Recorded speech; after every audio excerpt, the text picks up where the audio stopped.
মহান বিজয় দিবসে ইটালিস্থ Bangladesh consulate general মিলানের উদ্যোগে আয়োজন করা হয় এক বর্ণাঢ্য অনুষ্ঠানের।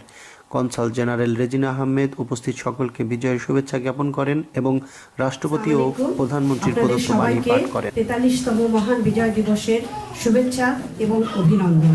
ভাইস কনসাল নাফিজা মনসুর পররাষ্ট্রমন্ত্রীর প্রদত্ত বাণী পাঠ করেন। বিজয়ীদের মধ্যে পুরস্কার তুলে দেন কনসাল জেনারেল রেজিনা আহমেদ। শিশুদের মুক্তিযুদ্ধ বিষয়ক চিত্রাঙ্কন প্রতিযোগিতা এবং পুরুষ ও মহিলাদের জন্য বিভিন্ন প্রতিযোগিতার আয়োজন করা হয় অনুষ্ঠানের শুরুতেই কোরআন থেকে তেলাওয়াত করেন মাওলানা মাহফুজ বিন আহমেদ। উপস্থিত ছিলেন প্রশাসনিক কর্মকর্তা কাজী নাসিবুল ইসলাম, ব্যক্তিগত কর্মকর্তা জোবায়দা নাসরিন, প্রশাসনিক কর্মকর্তা সুবীর চন্দ্র সরকার, কনসুলার অ্যাসিস্ট্যান্ট মোহাম্মদ মুক্তার আহমেদ শেখ, কনসুলার স্টাফ জাকির হোসেন। অনুষ্ঠানে নারী পুরুষ সহ শিশুদের ভিড় ছিল চোখে পড়ার মতো। কাউসার হাওলাদার, 21 টেলিভিশন, মিলান।